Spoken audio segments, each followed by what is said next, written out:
Let me start by going to our WhatsApp thread and take the first question, which is coming from our friend Emmanuel Egunzi. And Emmanuel is with BBC Africa. His question is about South Sudan.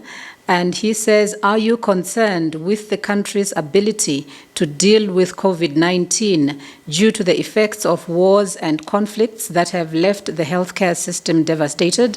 That is part one. And then he has a part two, which says, how are you helping the country deal with coronavirus with such strained resources? Those are two questions from Emmanuel Egunza from BBC Africa.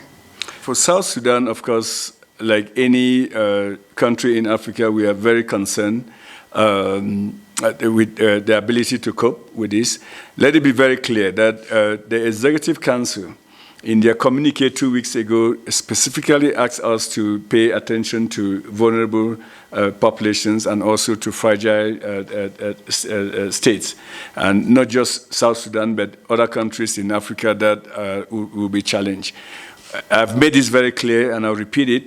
COVID-19 will not be defeated anywhere on the continent except it's defeated everywhere on the continent. So that includes South Sudan and any other country that might not have the capacity. So it is a collective responsibility. The battles will be fought locally, the victory will be won globally or regionally as a continent. So South Sudan, South Sudan is receiving all the commodities to fight the COVID that we have distributed. We are on our second round of distribution now with the support from the Prime Minister Abiy and the Jack Ma Foundation. So they are receiving their shares and as well as much as possible.